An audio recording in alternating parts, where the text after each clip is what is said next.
जी बेटा। देखो तो आ गया बेटा। अरे शॉर्ट लिखा है। हम्म। हम्म। चलो कोई बात नहीं। Okay okay.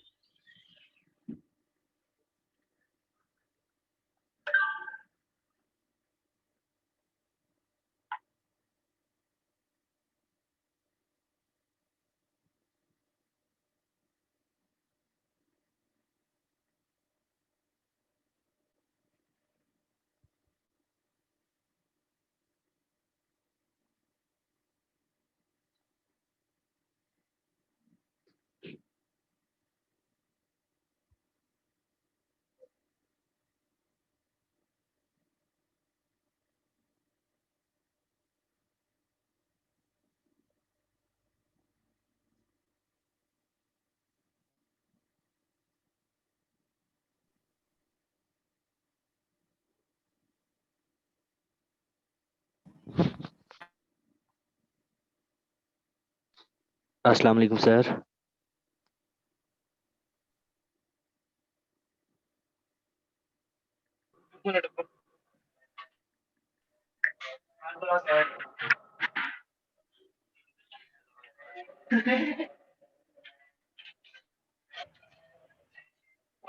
मामे इतबार अपने खलोगे तू चीटो पार्टियां ला ला कितने ही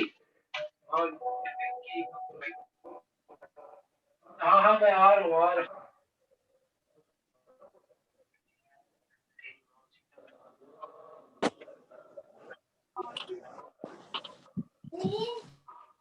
तेरे क्या मैं ना लो रहा हूँ वो तेरे नाल ही एक ग्राउंड ले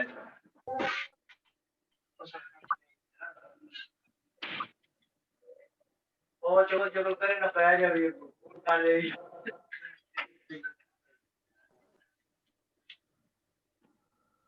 मामा उससे ही है तो जब मार आए तो मार दे बाबा तेरा चिंता भी समझता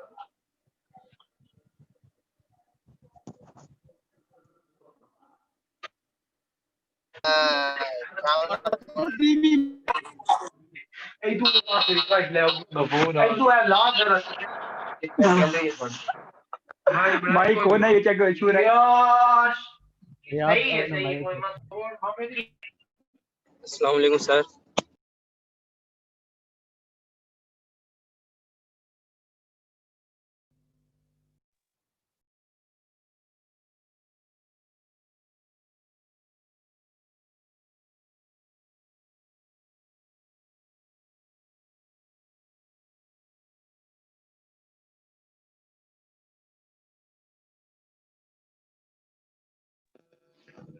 अस्सलाम वालेकुम।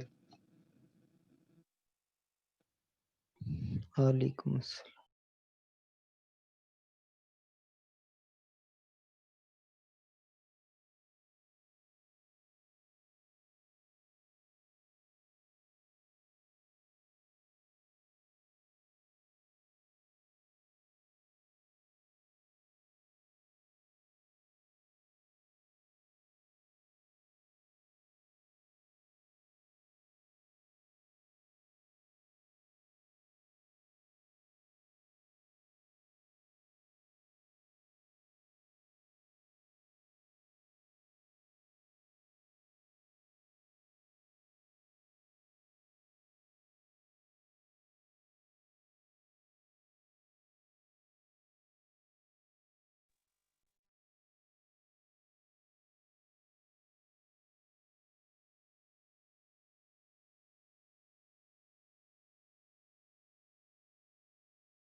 वालेकुम बच्चों, क्या हाल है?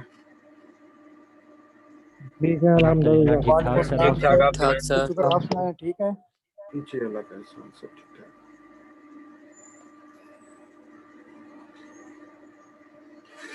राइट, तो अभी तक आप लोगों ने जो कुछ पढ़ा है, अभी तक आप लोगों ने जो पढ़ा है उसमें कोई प्रॉब्लम तो नहीं आ रहा आपको? No sir, no no sir. Sir, all clear. अच्छा, तो पाकिस्तान स्टडी आप लोगों को कैसी मिली अभी तक? आप लोगों ने कैसा महसूस किया? इंटरेस्टिंग।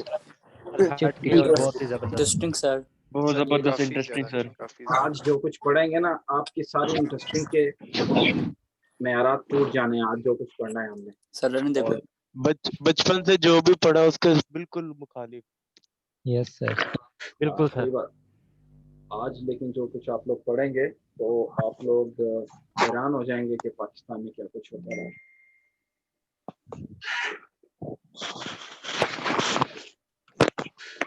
अच्छा, दूसरी बात ये है कि अभी क्योंकि आप लोगों की क्लास की रजिस्ट्रेशन रुक गई है, तो आज रात को या कल सुबह तक इंशाल्लाह आप तमाम लोगों को LMS के ऊपर एनरोल कर दिया जाएगा। और आप लोगों को जो आउटलाइंस हैं वो भी वहाँ पे मिलेंगी, आप लोगों को यूट्यूब के लिंक्स भी मिलेंगे, ग्रुप में भी शेयर कर देंगे। और जो पुराने लेक्चर्स हैं जो आप लोगों ने मिस किए, हसन बेटा अपना माइक ऑन करो। और जिन लोगों ने क्या कहते हैं उसको, जिन लोगों ने पुराने लेक्चर्स मिस किए हैं वो भी इसको ज्वाइन कर पाएंगे, वो भी हमें उसको देख लेंगे। और इस तरीके से, और अब आपकी क्योंकि ये हमारा थर्ड टॉपिक आज शुरू होने जा रहा है, तो अब आपके ग्रैंड क्विज़ेस होंगे, ग्रैंड क्विज होंगे इस तरीके से कि मेरा टीए भी आ गया है, तो आप लोग अब रेडी हो जाएं। आप लोगों की वन आफ्टर अनदर असेसमेंट्स होनी है, ठीक है बेटा? सर जो notes है वो फिर मिल सकेंगे और सॉफ्ट कॉपी में? जी बेटा, वो सॉफ्ट कॉपी में भी मिलेंगे आपको, परेशान ना हो, ठीक है? ठीक हो गया, thank you sir. Thank you sir. आप तमाम लोगों को अब LMS पे एनरोल कर दिया जाएगा। तमाम चीज़ें आज रात तक इंशाल्लाह कोशिश हो जाए, अदरवाइज कल सुबह तक तो हो जाएगा। पहली स्टेज में जो आपके जो आपको एनरोलमेंट और आउटलाइंस वगैरह और जो अनाउंसमेंट है वो, और फिर अगले मरहले में इंशाल्लाह अगली क्लास से पहले पहले आप लोगों को जो कुछ अभी तक आप लोगों ने पढ़ा है वो भी हम कोशिश करेंगे कि वहाँ पे अपलोड हो जाए, ठीक है? राइट। और दूसरी बात ये है कि हम लोग अब जो अटेंडेंस का स्ट्रक्चर है वो मैं अटेंडेंस कॉल किया करूँगा, और जो शख्स अटेंडेंस कॉल करेगा उसी को हम अटेंडेंस मार्क करेंगे, एक बात। और दूसरी बात ये है कि पूरे 3:30 पे यानी 3:30 पे हमारी अटेंडेंस शुरू हो जाएगी। और क्योंकि क्लास बड़ी है तो होपफुली 3:10 या 3:15 तक ये अटेंडेंस ख़त्म होगी हमारी, और उसमें आप लोगों ने ज्वाइन करना है। अगर कोई रह गया तो फिर अटेंडेंस उसकी मार्क नहीं होगी, ठीक है बेटा? Yes sir. हाँ अच्छा। चलें तकरीबन शुरू करते हैं। क्विज कब होएगा? बेटा वो भी मैं अब क्योंकि LMS भी ऑन हो रहा है और सारी चीज़ें ऑन हो रही हैं तो साथ साथ में अनाउंस करता जाऊंगा, आप लोग अपनी सारी चीज़ों को रेडी रखिएगा, ठीक है? ओके बेटा। हसन बेटा अपना माइक बंद करो, आपको पहले भी कहा था आपका माइक बंद होना चाहिए। राइट गाइस, अच्छा अब स्टार्ट करते हैं आज का लेक्चर। बिस्मिल्लाहिर्रहमानिर्रहीम। सो जो कुछ लास्ट क्लास में we people were talking about the constitution making process in Pakistan, and very interesting, and the very interesting development that we learned in my last class was related to the dissolution of the first constituent assembly. पहली constituent assembly dissolve हो गई थी, और you people are having a better idea कि why that constituent assembly was dissolved, क्यों dissolve हुई थी, कोई बताएगा मुझे? I told you in my last class कि why the first constituent assembly was dissolved. जी बेटा। सर बिकॉज उन्होंने गवर्नर जनरल को जो है वो क्या सिंबॉलिक सिर्फ कर दिया था, and then he like sacked everybody and made them go home. He said I don't want to hear. Okay, हाँ यानी सर कि गवर्नर जनरल गुलाम मोहम्मद। हाँ, गवर्नर जनरल गुलाम अहमद की पावर जो है the constituent assembly was willing to take away, उसने ली नहीं थी, अभी वो सिर्फ प्रपोज कर रही थी। And governor general made a pre-emptive strike, उन्होंने पहले ही परसीव कर लिया कि ये कर देंगे, तो उससे पहले कि ये करें उन्होंने उसको घर भेज दिया। ये गेट माय आइडिया मानूर बेटा?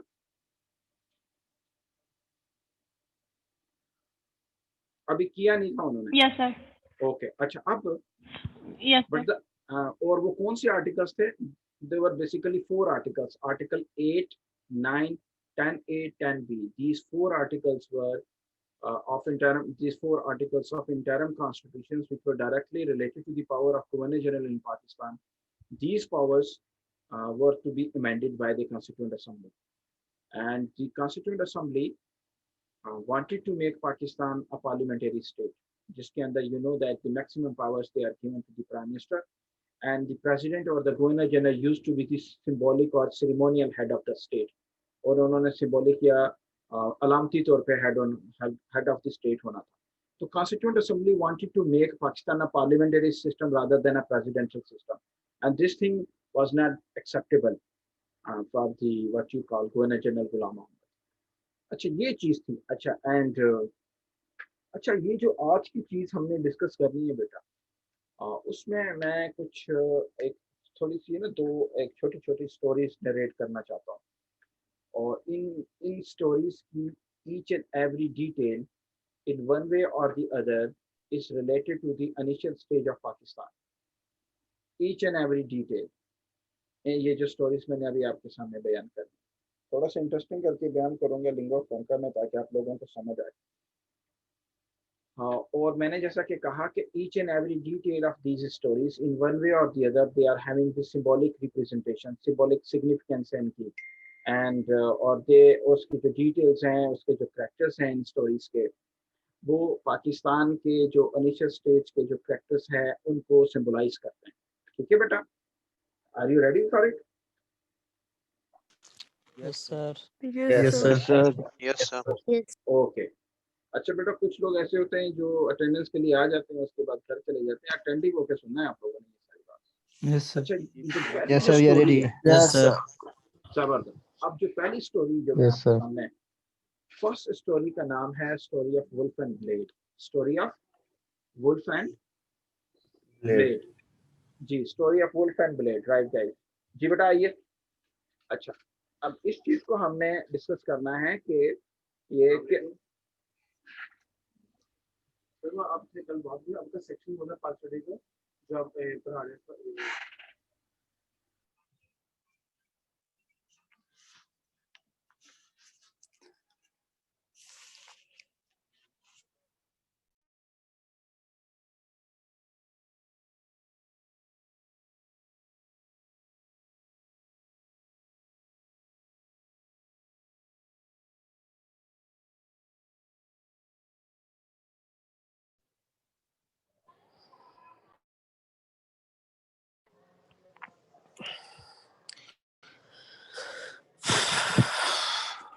ओके बेटा, सो सॉरी, अपॉलॉजी, ये बच्चे भी साथ साथ आते रहते हैं।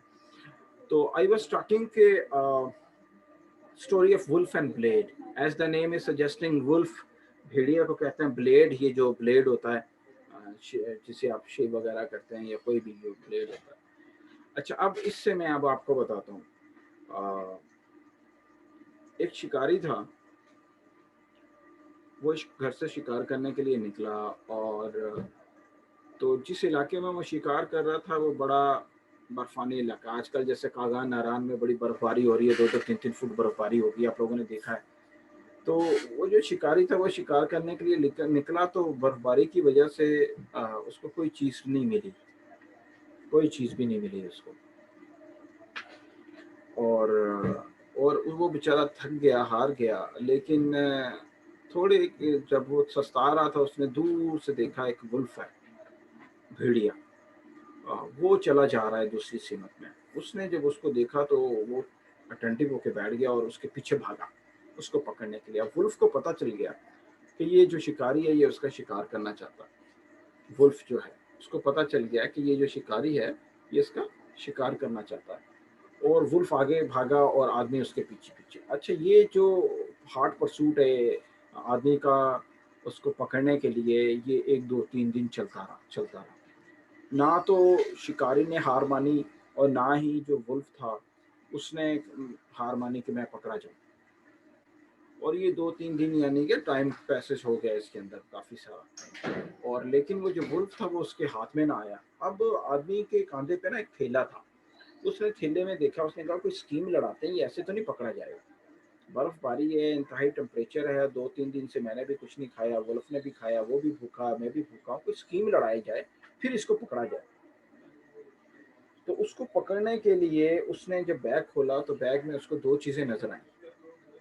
एक था रस्सा, काफ़ी लंबा सारा रस्सा उसमें बैग में पड़ा हुआ था, और एक था ब्लेड। तो उसने सोच लड़ाई, अब मैं इनसे क्या करूं। तो उसके जहन में एक तरकीब आई, उसने वो जो ब्लेड पकड़ा, ऐसे अपना हाथ किया और उसके ऊपर, हाथ के ऊपर ब्लेड मारा, जोर से ब्लेड मारा, उससे खून निकलने लग गया। और वो जो ब्लेड था उसको उसने बर्फ के अंदर आधे से ज्यादा दबा दिया और थोड़ा सा जो ब्लेड है ना वो बर्फ के ऊपर रहने दिया, और उसके ऊपर जो हाथ से खून निकल रहा था वो उस ब्लेड के ऊपर उसने, जैसे केचप नहीं छिड़कते ऐसे हाथ से खून निकल रहा था, उसके ऊपर डाल दिया। और फ्रीजिंग एनवायरनमेंट था, और फ्रीजिंग एनवायरनमेंट की वजह से क्या हुआ कि वो जो खून था वो जम गया। आपको पता है जो वुल्फ होता है उसकी स्निफिंग पावर बहुत होती है, बहुत स्निफ दूर से, और भूख जब लगी हो तो फिर तो आपकी भी, हर इंसान की स्निफिंग पावर बड़ी तेज हो जाती है। तो लेडीज एंड जेंटलमैन क्या हुआ कि वो आदमी को पता था कि इसकी सूंघने की हिस्स बड़ी तेज है और ये खून है, इसने काफी दिन से खाया नहीं है, तो ना ही मैंने इसको खाने दिया है, और ये ना जो भागता जा रहा है ये सूंघेगा। और उसको मीलों दूर से स्निफिंग पावर उसकी होती है इतनी जबरदस्त कि वो मीलों दूर से उसको समझ देख लेता है। अच्छा, फिर क्या हुआ? फिर लेडीज एंड जेंटलमैन ये हुआ कि वो आदमी एक जगह पे ओट लेकर, बर्फ की ओट लेके बैठ गया और वेट करने लगा कि ये वुल्फ आएगा। और थोड़ा सा टाइम गुजरने के बाद वुल्फ भागता हुआ आ रहा था खून की तरफ, सूंघता हुआ। और जब आया तो उसने देखा कि खून पड़ा हुआ है, खून पड़ा हुआ है। अच्छा, फिर उसने कहा लो जी, बर्फ के नीचे कोई जानवर है जिसका खून बर्फ के ऊपर है, तो ये इसको जरा, ये खाने की कोई चीज मिली है। इधर उधर देखा, शिकारी नहीं था, शिकारी छुपा हुआ था। तो अब जरा गौर से सुनना, जो फूड है ना, it is basically symbol of life. यानी कि भेड़िया जो भूखा था काफी दिन से, वो चाह रहा था कि उसको भूख मिले ताकि वो सरवाइव करे, ताकि वो जिंदा रहे, सरवाइव कर सके, इस सारे इन्वायरमेंट के अंदर वो जिंदा रह सके, सरवाइव कर सके। और उसने, उस भेड़िए ने, उस वुल्फ ने, वो जो खून था जो आदमी ने अपने हाथ से ब्लेड के ऊपर डाला हुआ था उसको लिक करना शुरू कर दिया, चाटना शुरू कर दिया।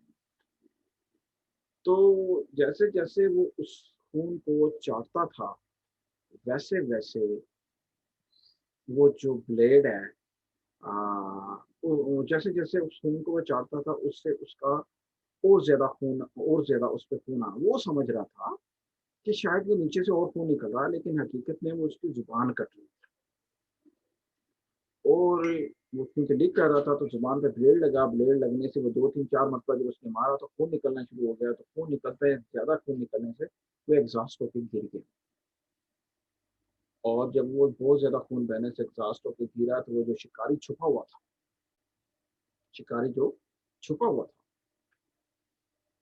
उसने अपने कपड़े कुपड़े झाड़े, बाहर निकला, अब रस्सा निकाला बैग से, उसको बांधा और अपने घर ले गया। अब ये जो इन्वायरमेंट है सुनोई, और ये जो वुल्फ है, और ये जो हंटर है, और ये जो पेट है जो उसको पेट डाला गया, लालच जो डाली गई, ये सारी जो चीजें हैं इन वन वे और दी अदर पाकिस्तान के अंदर, पाकिस्तान के पॉलिटिकल सिनेरियो में लोगों ने इसको सिंबलाइज करके एक्सप्लेन करने की कोशिश की है। अब मैं अभी बताता हूँ आपको, ये कहानी अभी आप लोगों ने सुनी, इंटरेस्टिंग लगी है कि नहीं लगी? Yes, sir. Very interesting. Yes, sir. Yes, Very sir. interesting. Very Yes, sir. interesting. Very interested one. बराबर। अब अगली जरा सुनिएगा कहानी। अगली कहानी क्या है, छोटी सी और छोटी सी। फॉर इंस्टेंस ये जो बच्चे मुझे नजर आ रहे हैं, अब्दुल मोईस, आबिद अली, अशफाक अहमद, अफीफा सोहेल, किसी एक की मिसाल लेते हैं। चलो अब्दुल मोईस की मिसाल लेते हैं, अब्दुल मोईस इरफान की मिसाल लेते हैं।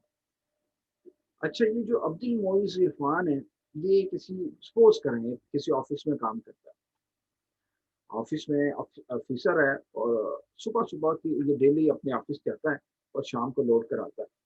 तो एक दिन क्या हुआ कि इन्होंने अपने ऑफिस जाना था, तो सुबह सुबह उसकी मीटिंग भी थी तो जल्दी जाना था। तो घर में तैयार होके जब बाहर निकला तो गैराज में देखा गाड़ी नहीं खड़ी थी। अब्दुल मोइज इरफान की बात कर रहा हूँ, गैराज में गाड़ी नहीं खड़ी हुई थी। उसने गार्ड से पूछा कि ये गाड़ी कहाँ है, और ड्राइवर कहाँ है? मैंने ऑफिस जाना, लेट हो रहा हूँ, ना गाड़ी नजर आ रही है ना ड्राइवर नजर आ रहा है। तो जो ड्राइवर था, जो नौकर था घर का, उसने जो गार्ड था, गार्ड ने बताया अब्दुल मोइस को कि सर वो तो जो नौकर है, चौकीदार, वो जो ड्राइवर है, वो तो कह रहा था कि मैं लॉन्ग ड्राइव पे जा रहा हूँ, आप अब्दुल मोइस साहब को कहें कि ऑटो लेकर ऑफिस चले जाए। अब्दुल मोइस को बड़ा गुस्सा आया, उसने कहा घर का नौकर मुझे कहता है मैं लॉन्ग ड्राइव पे जा रहा हूँ और आप जो हैं वो ऑटो पे ऑफिस चले जाएं। खैर उसने ऑफिस जाना था, ऑटो कराया, क्या करता बेचारा, मीटिंग थी, भागा भागा गया ऑफिस। सारा दिन उसको गुस्सा। अब वो ऑफिस से कॉलें कर रहा है ड्राइवर को, ड्राइवर कॉलें नहीं उठा, और 5-6 बजे उसने उसको लेने आना था, लेने भी नहीं आया। जब उसको लेने भी नहीं आया तो इसको और गुस्सा आया, फिर दोबारा ऑटो पे अब्दुल मोइस बेचारा अपने घर आया।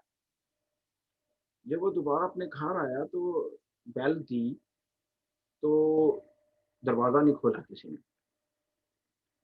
और एक और बैल दी। जब उसको बहुत गुस्सा आया, ठुड्डा मारा इसने दरवाजे को, ठुड्डे मारने शुरू करके, दरवाजा खोलो। तो चौकीदार अंदर से ना, जो चौकीदार जो सुबह कह रहा था कि नौकर चला गया लॉन्ग, चौकीदार ने वो विंडो खोली, कहता क्या मसला है तुमको?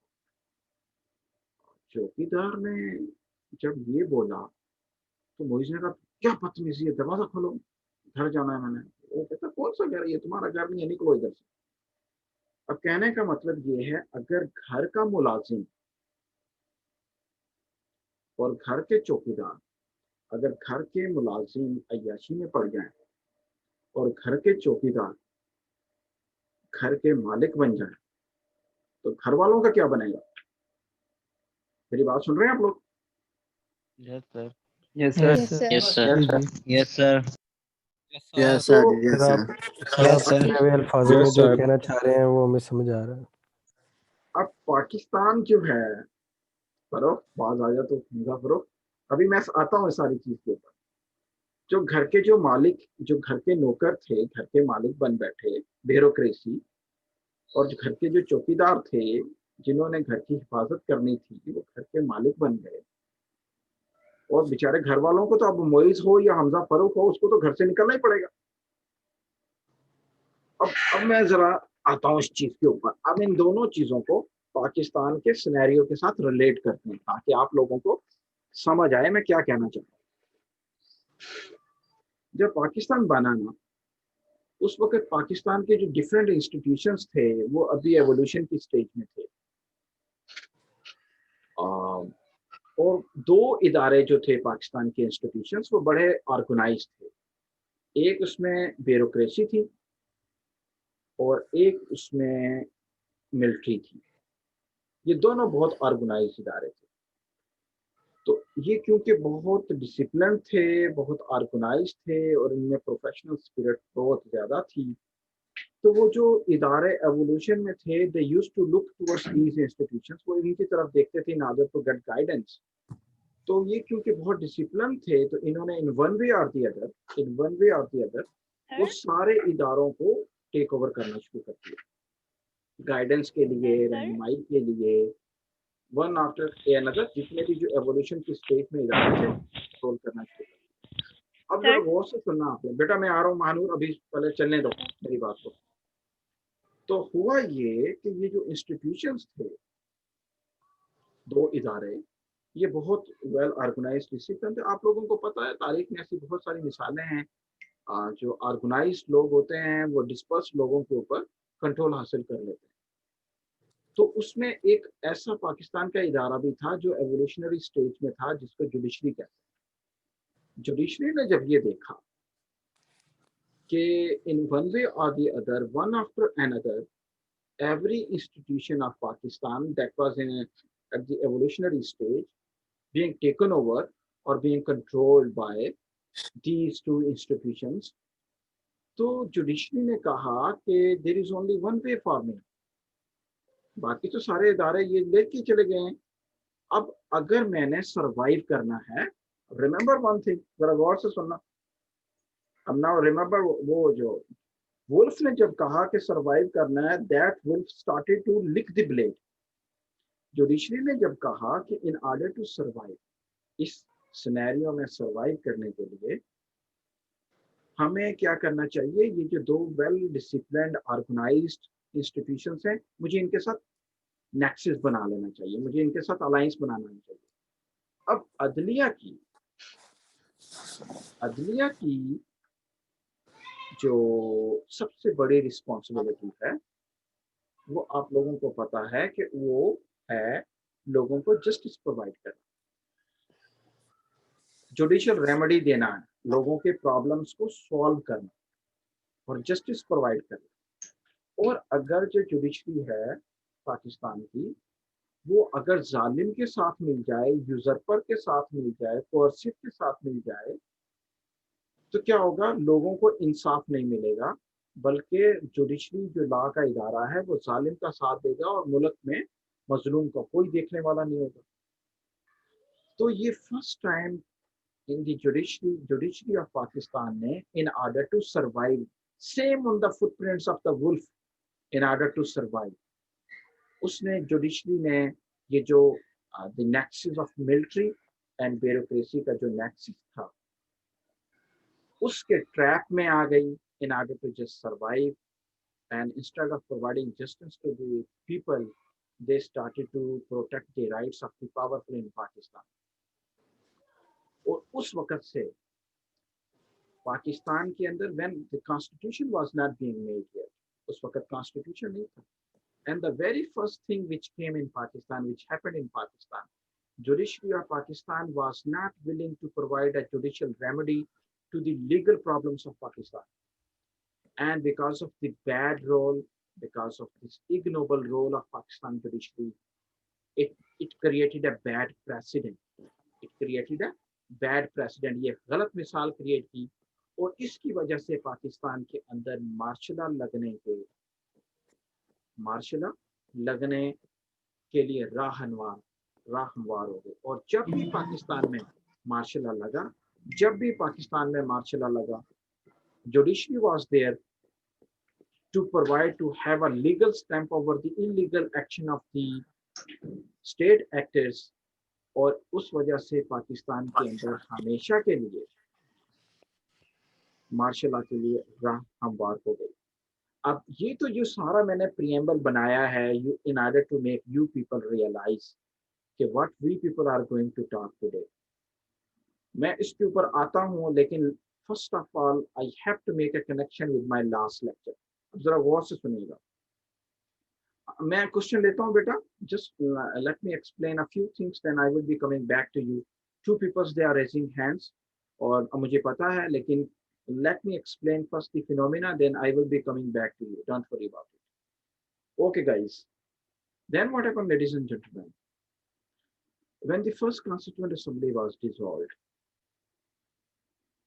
and it was being dissolved by the Governor General Ghulam Muhammad, the president of the Constituent Assembly was Maulvi Tamizuddin Khan, president of, यानी जिसको president उस वक्त का today's speaker of assembly, president of Pakistan जो थे, president of Pakistan, president of the Constituent Assembly, he was the Maulvi Tamizuddin. Maulvi Tamizuddin made an appeal in the Sindh Chief Court. याद रखिएगा, constitution was not existing at that time, and the whole country was being regulated on interim basis. Interim basis पे पूरा मुल्क चलाया जा रहा। तो उस वक्त की Sindh chief court, today's high court, Sindh high court कहलाती है। Maulvi Tamizuddin took the case in Sindh Chief Court while suggesting that the Governor General of Pakistan is not having the authority to dissolve the sovereign body. Parliament was a sovereign body, Constitution Assembly was a sovereign body, and the Governor General of Pakistan under the interim constitution was not having the authority to dissolve it. इसको dissolve करे, उसके पास ये authority नहीं है। This action that is being committed by Governor General is illegal, unconstitutional. ये illegal है और unconstitutional action है। तो इसके लिए please make a decision. तो जो सिंध चीफ कोर्ट था, उसका जो चीफ जस्टिस था, उनके टीम बनी, उन्होंने डिक्लेयर किया the governor general of Pakistan by any criteria was not having the authority to dissolve the assembly. Assembly dissolve नहीं कर सकता। और उन्होंने गवर्नर जनरल के एक्शन को इलीगल डिक्लेयर कर दिया। The action of Governor General was declared illegal. जब उसको इलीगल डिक्लेयर किया गया लेडीज एंड जेंटलमैन, तो governor general Ghulam Mohammad became unhappy. He was unhappy because of this decision. Governor General Ghulam Muhammad made a review petition against the decision of Sindh Chief Court in Federal Court. That times Federal Court, today's Supreme Court. उस वक्त की federal court, आज की supreme court है। Governor general ने ये फैसले के खिलाफ अपील कर दी फेडरल कोर्ट में, और फेडरल कोर्ट में इसके अपने हाथ से लगाया हुआ चीफ जस्टिस, जिसको evil genius of Pakistan judiciary कहते थे, evil genius, and he was the friend of every ruler, वो हर हुक्मरान का दोस्त था, और इसके अपने हाथ से लगाया हुआ चीफ जस्टिस वहां पे था, उसका नाम था चीफ जस्टिस मोहम्मद मुनीर।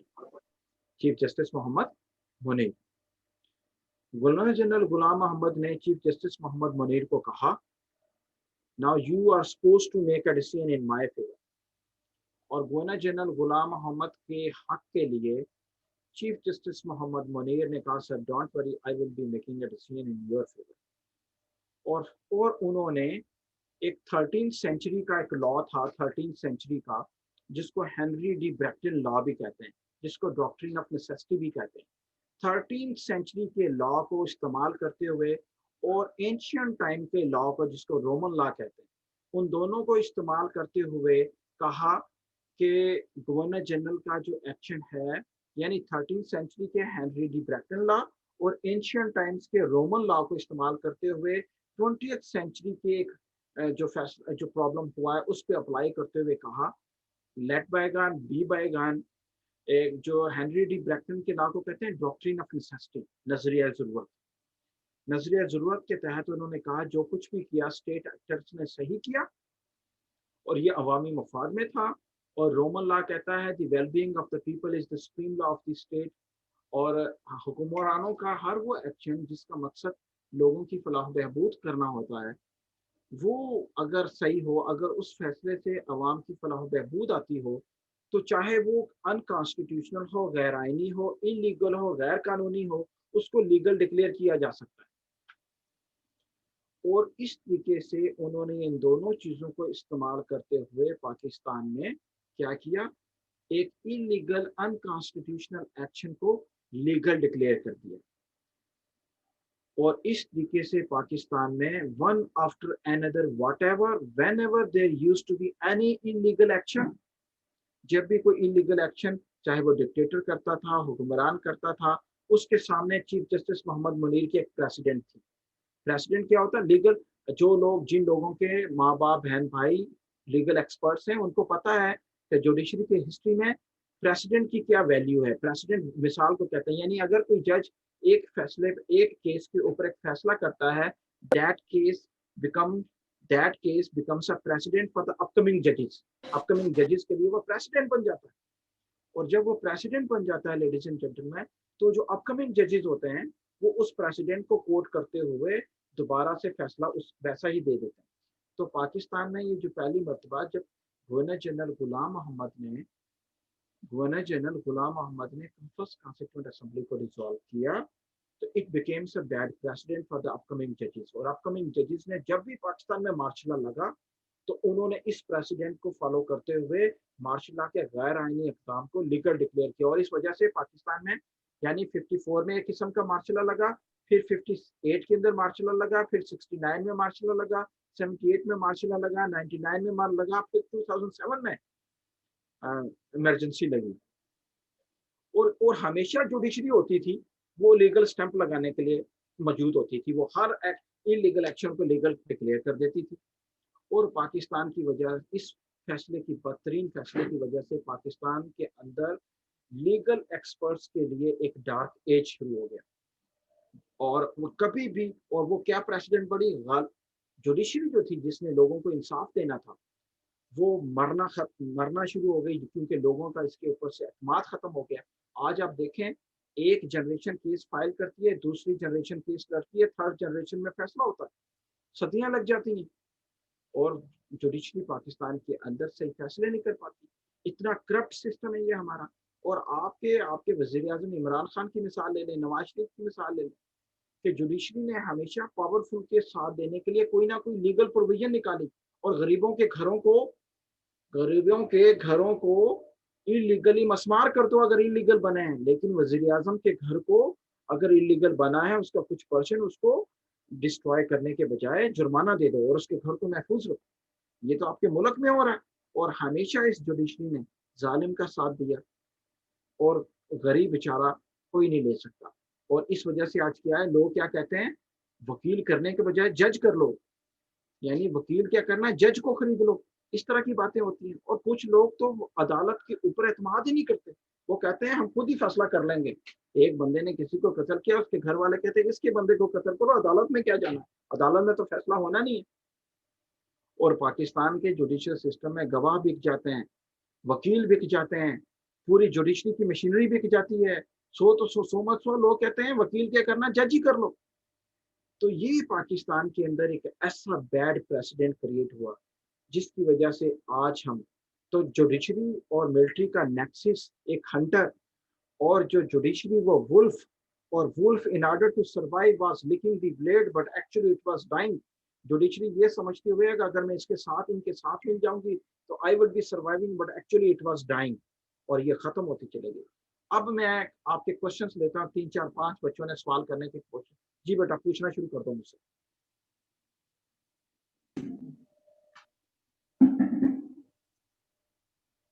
बेटा सवाल कीजिए। सुरैया सवाल पूछना चाह रही थी, मारूफ सवाल पूछना चाह रही थी। जी बेटा। सर जुडिशरी को किस तरह से बेहतर बनाया जा सकता है सर? ये हमारे बेटा टॉपिक से बाहर है। पाकिस्तान के अंदर एतजाज एहसन, सेनेटर रजा रब्बानी, इतनी बड़ी पार्लियामेंट, पढ़े लिखे लोग, बिलाल सूफी जैसे पूरी पाकिस्तान की जुडिशरी को समझने वाले। मैं तो एक स्टूडेंट हूँ पाकिस्तान स्टडीज और इंटरनेशनल रिलेशंस। इसको सही करने के लिए बहुत कुछ जरूरत है। और ये जो क्वेश्चन आपने किया है ये हमारे टॉपिक के स्कोप से बियॉन्ड है, फिर कभी इस पर डिस्कशन करेंगे। कमल हसनैन इंशाल्लाह पूछना चाह रही हैं। जी बेटा कमल हसनैन। अस्सलाम वालेकुम सर जी। सर जी मैं गांव जा रही हूँ तो रास्ते में ना सिग्नल नहीं आते, तो आप मेरी प्रेजेंट मार्क कर दीजिएगा प्लीज। ओके बेटा, ओके। और बताइए बेटा, क्वेश्चन पूछिए बेटा जो समझ में नहीं आई। अरे ये आपने कहा कि जुडिशरी ने हमेशा मालसरा का साथ दिया है, तो 2007 में तो जुडिशरी ने मुशर्रफ का साथ नहीं दिया था। चलो 1954 में दिया। यस सर दिया। और 1958 में दिया। Yes sir. 69 में दिया। Yes sir. 70s में दिया। Yes sir. 99 में दिया। Yes sir. और उसके बाद और कितने प्रेसिडेंट चाहिए आपको? नहीं सर मैं ये कह रहा हूँ कि एक अगर वो प्रेसिडेंट है तो ये भी प्रेसिडेंट है ना। हाँ लेकिन अब क्योंकि जज बेचारे इतने कमजोर होते हैं, जब उनको ठुड्डे पड़ते हैं, उनके बाल खींचे जाते हैं, उनको कहते हैं आपका घर उड़ा देंगे, आपके बीवी बच्चों को जेल में रख देंगे, वो कहता है यार अच्छा प्रेसिडेंट फॉलो करने के बजाय बैड प्रेसिडेंट कर लो। लेकिन याद रखिएगा मोहम्मद हसन साहब, इस चीज को याद रखिएगा, जिस अदलिया ने प्रेसिडेंट देने से इनकार किया था उसी ने 99 में 2000 में ये वही जज था जिसने पीसीओ के तहत हलफ भी उठाया था। याद है आपको? Yes sir. जी तो फिर ये समझें आप कि ये कोई जाती अनाद हो सकता है इनका, कानून के लिए पता नहीं कितना खड़ा हुए थे, ये और बात समझ आई मेरी बात की? Yes sir. जी हाँ। और बेटा सुरैया बेटा सवाल पूछना चाह रही हैं। महानूर बेटा। Sir, I'm really sorry. That was just my mistake. It's clear. Thank you. Okay Mahnoor है।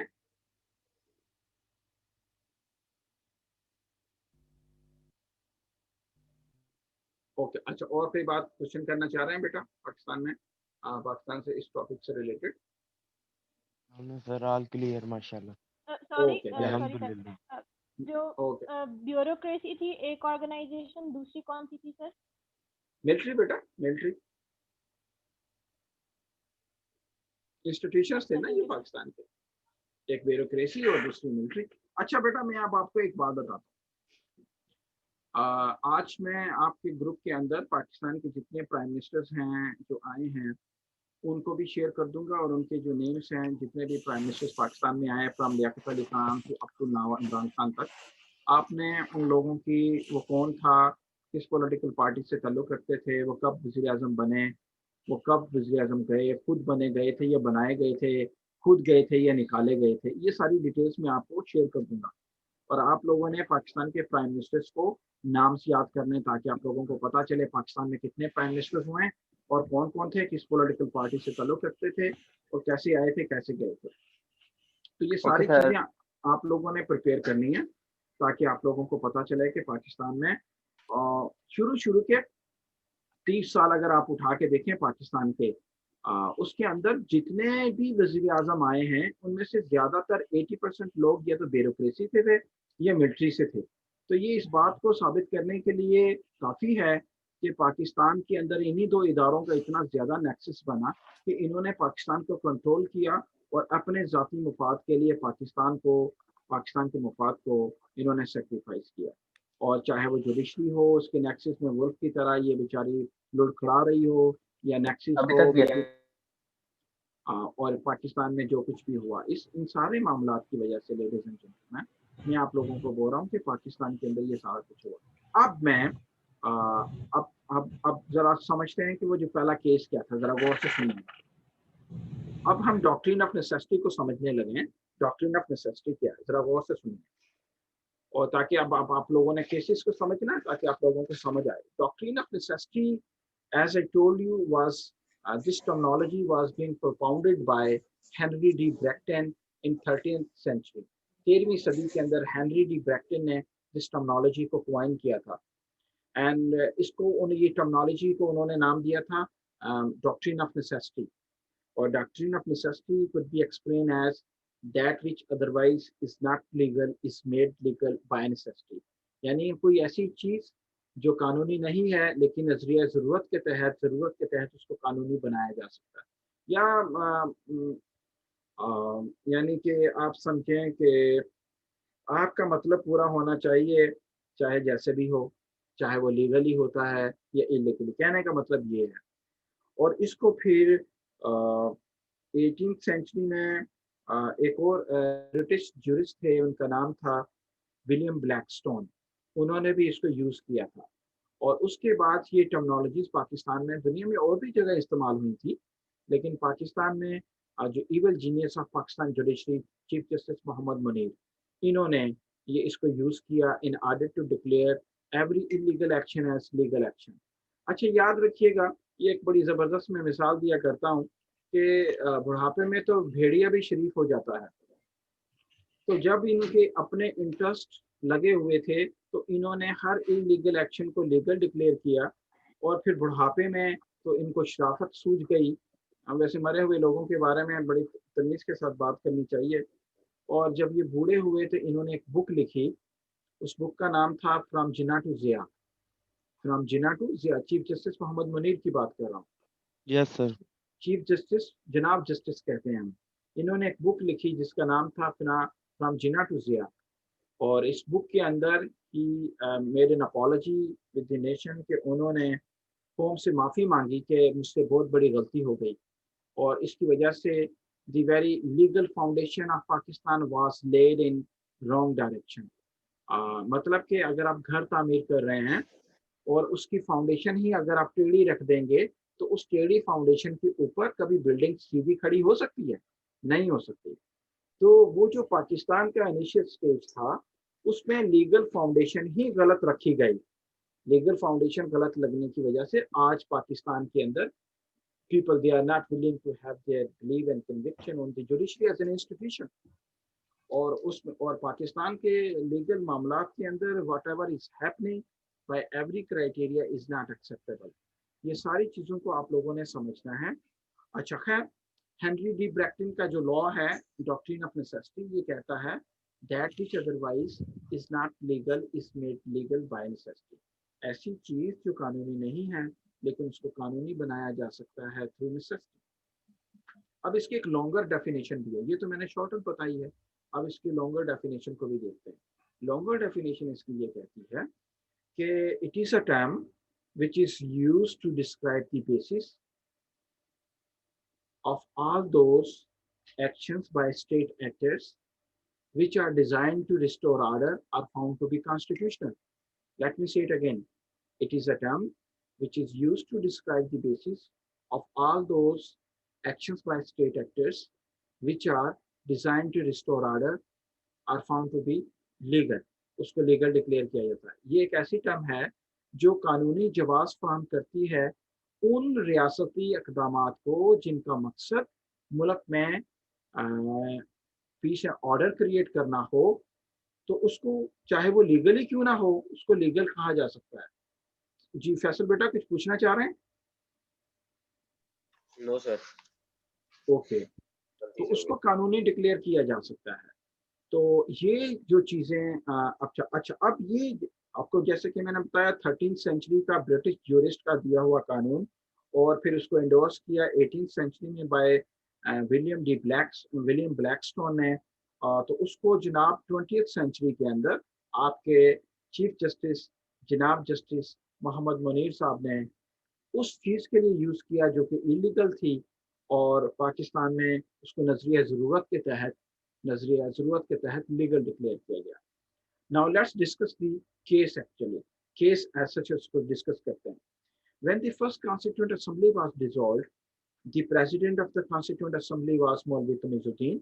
He took the case in Sindh Chief Court और वो सिंध चीफ कोर्ट के अंदर केस ले गए and the Sindh Chief Court made a decision in favor of the Maulvi Tamizuddin and declared that Governor General of Pakistan by any legal authority was not in a position to dissolve the Constituent Assembly. Governor General of Pakistan by any authority was not allowed to dissolve the Sovereign Assembly of Pakistan. So the assembly must be restored, assembly को restore किया जाए, and the action of the Governor General was declared illegal and unconstitutional. The Governor General of Pakistan became very unhappy with the decision. He took the case in Federal Court, means today's Supreme Court. And over there, the Chief Justice of Federal Court was Chief Justice Muhammad Munir. And Governor General instructed the Chief Justice that I want to have the decision of this court in my favor. And the Chief Justice Muhammad Munir was willing to reconcile with his master's demand. याद रखिएगा ये बंदा was being appointed by the Governor General Ghulam Muhammad. Governor General Ghulam Muhammad ने उसको Chief Justice appoint किया था. और फिर उन्होंने while using the 13th century Henry D. Bracton law and applied in Pakistani circumstances, remember one thing guys, by every criteria the jurists and the legal experts they are of opinion that by every criteria that law was not to be applicable on Pakistani circumstances. Lekin since the Chief Justice was having the authority to declare the legal action as illegal and illegal action as legal, so his decision was taken as final and there was nobody to resist. And this is how the first Constituent Assembly was dissolved. और उसको first Constituent Assembly को dissolve कर दिया गया. And you know the rest of the story कि क्या हुआ था. The second Constituent Assembly was made. And this is how it becomes a bad precedent. And the Constitution, and remember one thing, इसी की वजह से the Constitution that was made after the tireless effort of 9 years came to a standstill position.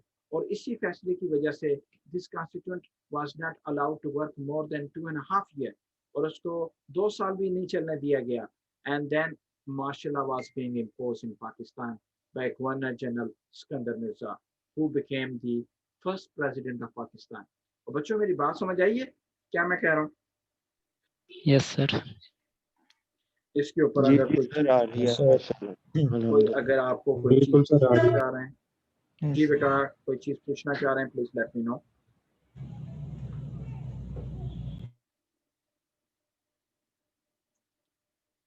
बेटा आप लोगों को मेरी चीज समझ आ रही है? मैं क्वेश्चन करूं आप लोगों से, आप लोगों को क्या चीजें समझ आई हैं? जी बेटा मोहम्मद जहां से कुछ पूछना चाह रहे हैं.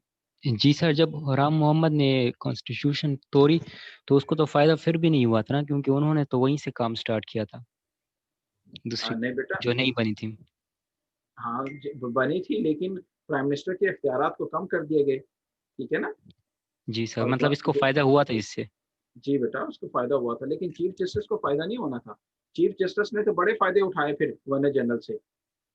वो जनाब एक मुल्क में फिर उसको एम्बेसडर लगा दिया गया, आपका चीफ जस्टिस था उसको एम्बेसडर लगा दिया गया, और बाद में इसको फेडरल कोर्ट में अयूब खान के हक में भी इसने फैसला दिया, और अयूब खान ने इसको अपने फेडरल कोर्ट चीफ जस्टिस था पाकिस्तान का, उसको अपने कैबिनेट में भी शामिल कर लिया था, यानी वफाकी वजीर भी बना दिया था। तो चीफ जस्टिस ने तो बड़े फायदे उठाए वो हुक्मरानों के हर इलीगल एक्शन को लीगल डिक्लेयर करते हुए। और मैंने कहा कि ये अंजुमन सताशी बाहमी फंड बनाया हुआ था इन्होंने पाकिस्तान में, और मिलकर लूट रहे थे, और आवाम का कोई पुरसाने हाल नहीं था, और ईस्ट पाकिस्तानी कहते थे, ईस्ट पाकिस्तानियों की कोई बात मानने को तैयार नहीं थे, और they used to say that our gold is being spent and wasted on the street in an alley of western Pakistan, West Pakistan, और कोई नहीं था, और the ruling elite was dominating each and everything and they were just trying to protect their own interest। ठीक है ना बेटा? Yes sir, okay. जी बेटा, और जी बेटा सर ये जो चीफ जस्टिस मोहम्मद मुनीर है, इसने पहले गवर्नर जनरल गुलाम मोहम्मद को भी मार्शल लॉ उसने उसको मतलब कि कर दिया था, फिर उसके बाद अयूब खान को भी इसने किया था। जी बेटा, आपने जो कॉन्स्टिट्यूशन जब बना तो लास्ट गवर्नर जनरल पाकिस्तान के थे सिकंदर मिर्जा साहब। तो सिकंदर मिर्जा साहब became the president of Pakistan. Governor general की सीट खत्म हो गई जब कॉन्स्टिट्यूशन 56 में बन गया, तो गवर्नर जनरल जो थे वो आपके बन गए, क्या कहते हैं, सिकंदर मिर्जा आपके प्रेसिडेंट बन गए। तो प्रेसिडेंट साहब ने पाकिस्तान में he was the major general as well, लेकिन वो प्रोफेशनल मेजर जनरल नहीं था। He was having the ceremonial symbolic उसको डेजिग्नेशन मिला था। पहले फौज में था, फिर ब्यूरोक्रेसी में आ गया, बाद में उसको मेजर जनरल बना दिया गया। और याद रखिएगा, आपके पहले जो प्राइम मिनिस्टर साहब थे लियाकत अली खान, उन्होंने इसको मेजर जनरल बनाया, यानी he was not a professional major general Sikandar Mirza. वो major general Sikandar Mirza professional नहीं थे, और उसको ऑनरेरी तौर पे मेजर जनरल बना दिए गए, और उन्होंने फिर मार्शल लॉ लगा दिया, और अयूब खान को CNC बना दिया गया, कमांडर इन चीफ बना दिया गया पाकिस्तान का। और फिर मैं अब सिकंदर मिर्जा की भी कहानी सुनाता हूँ आप लोगों को। पाकिस्तान स्टडीज में बेटा कहानियां बहुत हैं, एक और कहानी सुनने के लिए तैयार हैं? Yes sir, yes sir, please. Yes sir. Pakistan की कहानियां सुनाते हैं। सर उससे पहले can I ask a question? जी बेटा पूछो, मानूर बेटा पूछो। जी सर, जो दूसरी कहानी है वो ये सिंबलाइज करती है कॉन्स्टिट्यूएंट असेंबली को डिसॉल्व करने का ना? जी हाँ, बस यही पूछना था। जो वुल्फ एंड ब्लेड वाली जो कहानी है ना, वो उसकी बात कर रहे हैं आप? नहीं, दूसरी वाली की। दूसरी में बेटा मैंने आपको बताया कि ब्यूरोक्रेसी क्या कर रही थी, उसको क्या करना चाहिए था, वो क्या करने लग गई पाकिस्तान में। वो तो नौकर थी, वो तो पॉलिटिशियन बन गए, और जो चौकीदार थे वो मिलिट्री थी पाकिस्तान की प्रोटेक्शन करने के लिए, और वो रूलर बन गए, मालिक बन गए। ये बात समझ आई बेटा? ठीक हो गया sir, thank you so much. Okay बेटा। अच्छा बेटा, अब जरा सुने। अच्छा, पहला इसको कहते हैं मौलवी तमीजुद्दीन खान केस। ये मौलवी तमीजुद्दीन केस समझ आ गया आपको? Yes sir, yes sir. जी बेटा, ओके गाइस, अब चलते हैं एक और केस के ऊपर।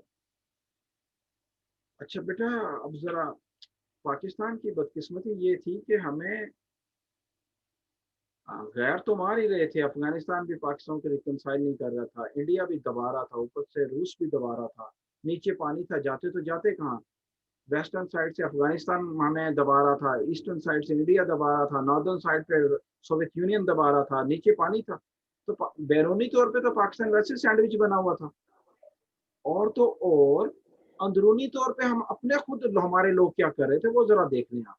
एक पहला केस मैंने बता दिया, आइन बनाने में 9 साल दे दिए हमने, और फिर आइन बना जो उसको हमने 56 में इम्पोज किया, और 58 में मार्शल लॉ लगा दिया गया। और मार्शल लॉ लगाया जनाब, इस दफा मार्शल लॉ लगाया आपके major general Sikandar Mirza, he was the president of Pakistan.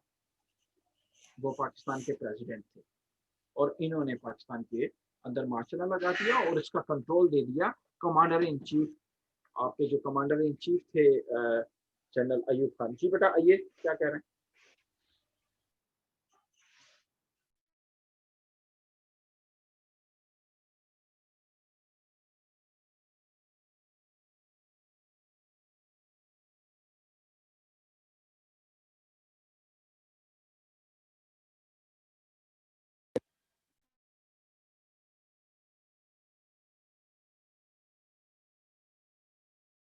अच्छा जी, अच्छा फिर क्या हुआ, तो ये जो चीज़ें जो चल रही थी, तो जो कॉन्स्टिट्यूशन हमने 9 साल की मेहनत के बाद बनाया, उसको हमने 2 साल भी नहीं चलने दिया।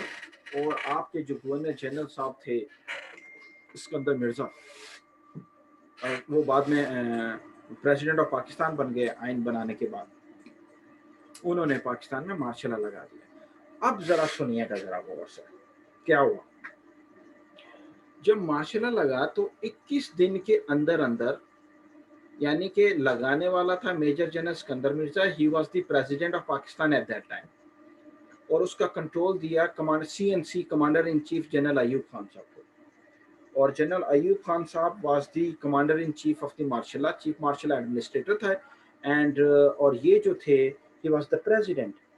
अच्छा अब जरा गौर से सुनिएगा, तो यानी कि मार्शल लॉ लगाया president of Pakistan major general Sikandar Mirza ने, और उसको एडमिनिस्टर किया अयूब खान ने। तो इसका मतलब है ये दोनों लोग जो थे, ये दोनों इसके अंदर इन्वॉल्व थे, शामिल थे।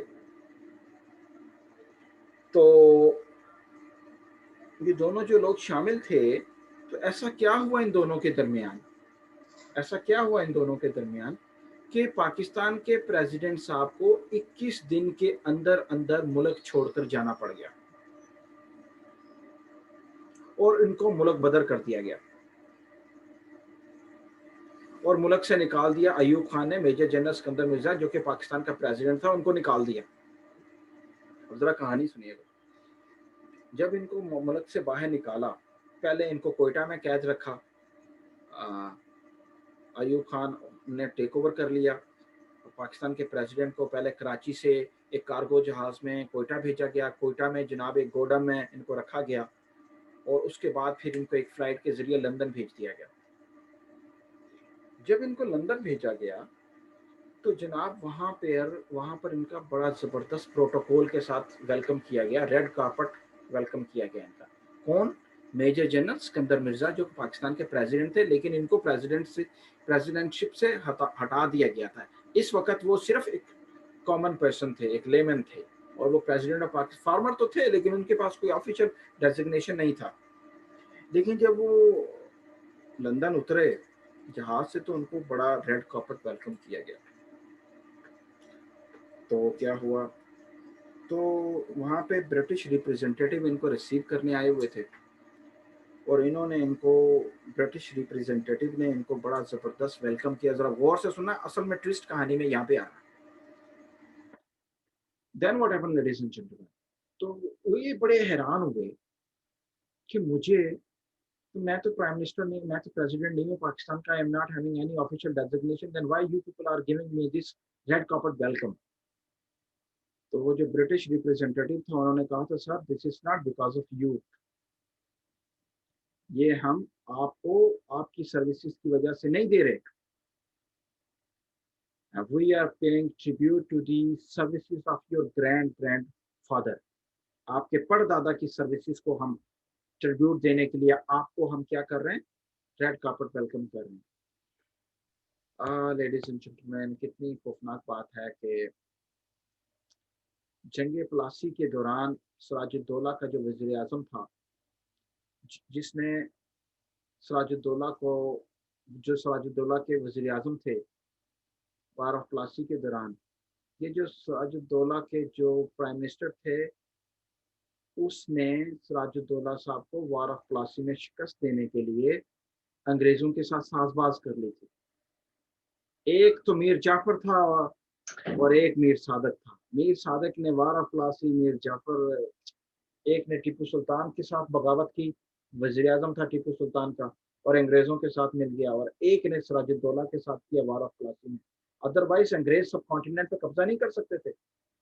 और वार ऑफ प्लासी के अंदर जो प्राइम मिनिस्टर था, जिसने सिराजुद्दौला अपने मुल्क के रूलर के साथ बगावत की, वो जनाब प्रेसिडेंट ऑफ पाकिस्तान जो थे मेजर जनरल सिकंदर मिर्जा के परदादा थे। उन्होंने कहा कि सर आपने हमारे लिए क्या किया, हम उसको सर्विसेज को सैल्यूट नहीं कर रहे, हम आपके परदादा की सर्विसेज को सैल्यूट करें, ट्रिब्यूट दें। तो पाकिस्तान के ये लास्ट गवर्नर जनरल और पहले प्रेसिडेंट लंदन में बड़ी कसम पुरसी के हालात में मारे गए। इन्होंने एक पाकिस्तानी कुजीन के नाम से होटल खोला और वो चल नहीं पाया, और पाकिस्तान के लास्ट गवर्नर जनरल और पहले प्रेसिडेंट अपने ही होटल में बर्तन धोते हुए पाए गए और इंतहाई गुर्बत की हालत में मरे। तो इनकी जो मिसिस थी उन्होंने गवर्नमेंट ऑफ पाकिस्तान से रिक्वेस्ट की कि क्योंकि ये प्रेसिडेंट ऑफ पाकिस्तान थे, ही was the last governor general, तो इनको सरकारी एजाज़ के साथ दफनाया जाए। तो उस वक़्त अयूब खान गवर्नमेंट में थे और उन्होंने कहा खबरदार, इस गद्दार कौम गद्दार वतन की बात की मुझसे, इसको पाकिस्तान में नहीं लाने देना मैंने। और याद रखिएगा दोनों ने मिलकर कू लगाया था पाकिस्तान में। अब यहाँ से एक नई पॉलिटिक्स शुरू होती है। पाकिस्तान की तारीख इतनी डार्क है, ये अगर हमारे बच्चों को छठी जमात से पढ़ाई जाए तो आज उनको पता हो कि क्या हमारे आबाओ अजदाद ने ब्लंडर्स किए जो हमने नहीं करने। हमारी तो पाकिस्तान स्टडी खत्म हो जाती है 47 पर आकर, वार ऑफ इंडिपेंडेंस पढ़ के 14 नुकात नेहरू रिपोर्ट पढ़ के हमें तो पता नहीं हमारे मुल्क के साथ क्या होता रहा। और ये जो डार्केस्ट एज है पाकिस्तान की हिस्ट्री का, इसके अंदर क्या क्या होता रहा। तो फिर अब एक नई पॉलिटिक्स शुरू हुई।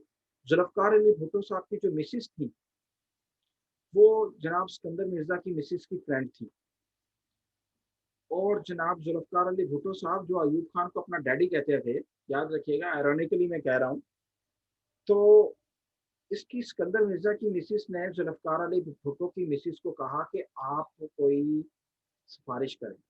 तो भुट्टो साहब की बात मानने से इनकार कर दिया। तो फिर ये जो नुसरत भुट्टो साहबा थी वो थी Reza Shah Pahlavi, king of Iran की फ्रेंड। तो उन्होंने भी कहा कि ये जो पाकिस्तान के प्रेसिडेंट हैं और लास्ट गवर्नर जनरल हैं, इनकी मैयत को ईरान के अंदर दफनाया जाए। यानी कि रजा शाह सिकंदर मिर्जा की मिसिस ने भुट्टो की मिसिस को, भुट्टो की मिसिस ने रजा शाह पहलवी की मिसिस के साथ सिफारिश की, और फिर पाकिस्तान के प्रेसिडेंट साहब की मैयत को ईरान में जाके दफनाया गया सरकारी एजाज के साथ। और फिर जब ईरानियन रेवोल्यूशन आया तो इनकी कब्र को डेजिग्रेट कर दिया गया, कब्र को मुनहदिम कर दिया गया जब ईरानियन रेवोल्यूशन आया 79 में। अब पाकिस्तान के लास्ट गवर्नर जनरल और पहले प्रेसिडेंट की कब्र कहाँ है उसका कोई नामो निशान नहीं है।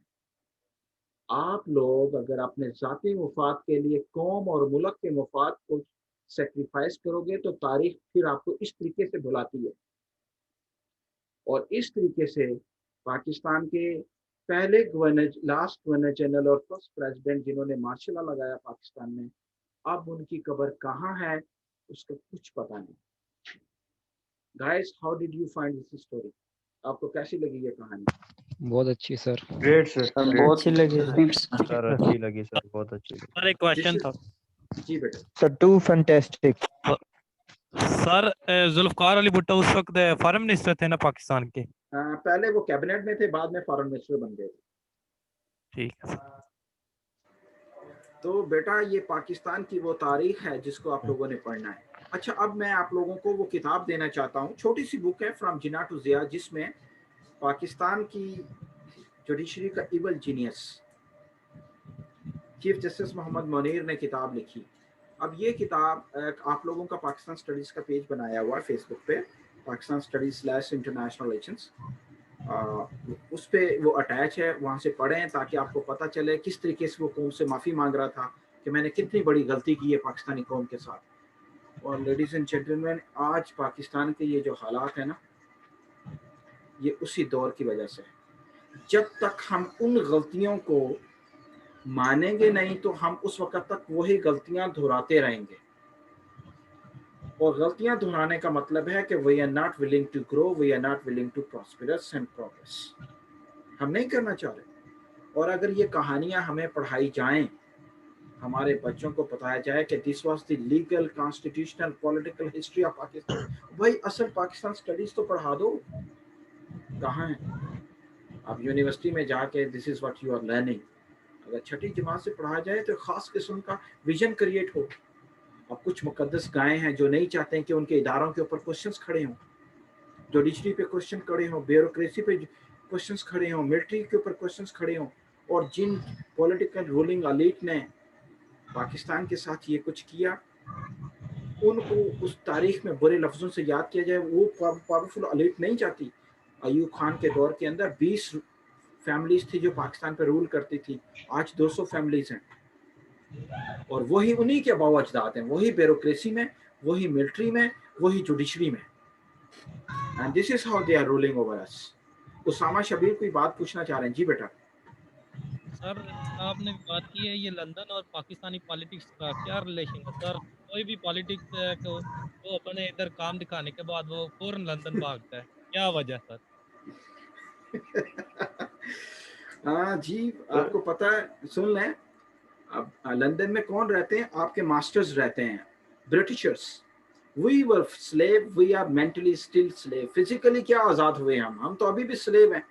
And slave they always feel pride while following their masters. और जब भी स्लेव्स के दरमियान कोई फड्डा होता है वो अपने मास्टर्स के पास ही जाते हैं। जरदारी भी जाता है, नवाज शरीफ भी जाता है, बेनजीर भी जाती थी, सिकंदर मिर्जा भी गया, अयूब खान भी जाता था। Every slave while following feels pride करता है। तो ये है लंदन और पाकिस्तान का ताल्लुक। वहाँ पे हमारे मास्टर्स बैठे हुए हैं, यहाँ पे स्लेव बैठे हुए हैं। आज़ादी तो 47 में हासिल की, लेकिन आज तक हम ज़हनी तौर पे आज़ाद नहीं हो सके। तो समा बेटा, मेरी बात समझ आई है? Yes sir. Sir Pakistani history जो सी है वो 1971 तक बहुत कॉम्प्लिकेटेड है सर, बहुत सी बुक्स हैं उनमें भी सर क्लैरिफाई नहीं होती। आपके कोई बुक जी बेटा, ये बेटा क्लास चल रही है, इसके अंदर डालो। ओके, आपने बेटा, उसामा बेटा, सही बात की है आपने। और इसी वजह से पाकिस्तान की गवर्नमेंट ने कोशिश ही नहीं की कि कोई टेक्स्ट बुक पब्लिश हो जाए। पाकिस्तान की गवर्नमेंट ने कोशिश ही नहीं की कि कोई टेक्स्ट बुक हम पब्लिश कर दें जो 47 से लेकर आज तक पढ़ाई जाए। वो कोई तारीख ऐसी हो जिस पे फख्र महसूस करें हम, तो पढ़ाई जाए ना अपने बच्चों को। मेरी बात समझ आ रही है आप लोगों को? Yes sir. जी बिल्कुल सर, बिल्कुल बिल्कुल। जी बेटा। सर जनरल अयूब खान ने किस बेस पे सिकंदर मिर्जा को हटाया था? अच्छा बेटा, किसने बेटा, इसके ऊपर बड़ी जबरदस्त स्टोरी है। अब ये स्टोरी मैंने कहीं पे पढ़ी थी, अगर आप कह देते तो मैं शेयर कर देता हूँ। माइक बंद करें अपना बेटा। अच्छा, अब मेरी बेटी ने क्वेश्चन किया कि पाकिस्तान जनरल अयूब खान ने किस बुनियाद पर उनको मुल्क से बदर किया, मुल्क से भेजा, निकाला। एक पता नहीं ये स्टोरी किस हद तक सच है या गलत है, लेकिन इसके पीछे एक स्टोरी भी है। अब शायद ये रिकॉर्ड हो रहा है तो क्या बताऊं मैं आपको, लेकिन ये है कि अयूब खान, इसको सादा सा प्रिंसिपल लैंग्वेज के अंदर अगर हम ये कहें कि अयूब खान कायद आज़म के दौर से ही पॉलिटिक्स में हिस्सा लेना चाहते थे, और कायद आज़म साहब ने रहमतुल्लाह अलैह ने इनको हमेशा पॉलिटिक्स से दूर रखा और इनकी सर्जनिश की, और इनकी पोस्टिंग ऐसे इलाके में करते थे जहाँ पे इनका इन्फ्लुएंस पॉलिटिकल लोगों के साथ ना हो। लेकिन ये हमेशा सियासत में आना चाहते थे, और सिकंदर मिर्जा के साथ मिलके इन्होंने मार्शल लॉ लगाया। और फिर अब एक नेलाम के अंदर दो तलवारें तो नहीं रह सकती। सिकंदर मिर्जा भी पॉलिटिकल अपॉर्चुनिस्ट था, अयूब खान भी पॉलिटिकल अपॉर्चुनिस्ट थे, और सिकंदर मिर्जा साहब जो थे वो भी अपना होल्ड रखना चाहते थे। अब सिकंदर मिर्जा होते तो अयूब खान तो CMC थे, वो तो जनरल थे, तो उन्होंने इसको पहले भेजा बाहर और खुद टेक ओवर कर लिया पूरे मुल्क के। और डिफरेंट किताबों के अंदर ये लिखा गया है कि सिकंदर मिर्जा अयूब खान के खिलाफ भी साजिश कर रहे थे, और डिफरेंट जनरल्स के साथ मिलकर अयूब खान के खिलाफ साजिशें कर रहे थे। लेकिन इसकी एक पता नहीं एक स्टोरी भी है कि दोनों खैर बाद में वो बात करेंगे। अब तो बेटा ये जो चीज़ें थी इसमें आप लोगों ने इसको समझा। इसी चीज़ से अगले जो 3 केसेस हैं वो हम नेक्स्ट इमीडिएट क्लास में करेंगे। बेटा अब आज ही रात को आप लोगों को LMS के ऊपर एनरोल कर दिया जाएगा। तमाम जो लेक्चर्स हैं वो भी आपको उस पर मिलेंगे।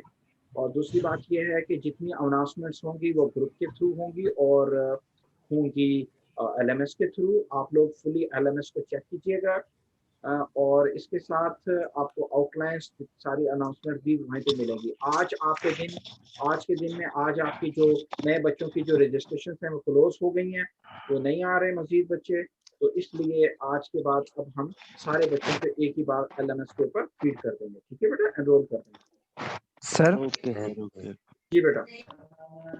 सर वो आप कोई बुक वगैरह बता रहे थे सर, वो बता दें एक दो सर पढ़ने के लिए सजेस्ट कर दें सर। अब बेटा आ जाइएगा, मैं आप लोगों को किताबें सजेस्ट करूँगा। ठीक है बेटा, ठीक है। ओके अच्छी बेटा। Correct me if I am wrong के अयूब खान ही थे। हेलो हेलो जी बेटा बताइए। सर माइक डबल हो रहा है, मिनट। हेलो जी जी बताइए बेटा। सर मैं कह रहा था correct me if I am wrong, Ayub Khan ही थे ना जिन्होंने किया था कि रिटायरमेंट पे अमरात मिलेंगे आर्मी जनरल्स को, पहले वही बेटा थे। देखिए मेरी बात सुने, मराहत मिलनी चाहिए, ये कोई बुरी बात नहीं है।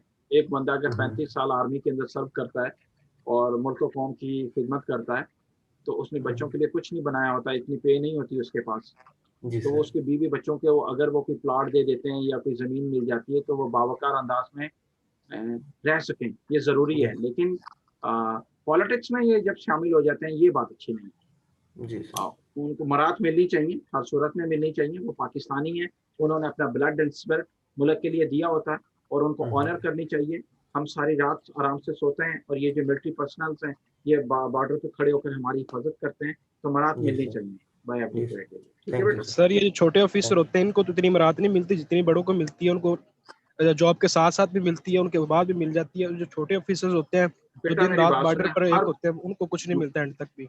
अवैस बेटा आपकी इन्फॉर्मेशन ठीक नहीं है। हर बंदे को उसके रैंक के मुताबिक मिलता है। जिस बंदे के पास पावर होती है, नॉलेज होता है, कैपेसिटी होती है, कैपेबिलिटी होती है, वो प्रमोट होता जाता है। प्रमोशन से तो कोई नहीं रोकता। हर रैंक के बाद एक प्रमोशन होती है। आप अपने आप को प्रमोशन में लेते जाएं, लेते जाएं, लेते जाएं। जैसे जैसे आपका रैंक ऊपर होगा वैसे वैसे मराहत बढ़ेंगी। तो ये कहना कि छोटों को मिलती है बड़ों को ज्यादा मिलती है, ऐसी कोई बात नहीं है। मराहत मिलती है रैंक के हिसाब से। कोई बंदा रैंक के अलावा मराहत नहीं ले सकता। ओके बेटा।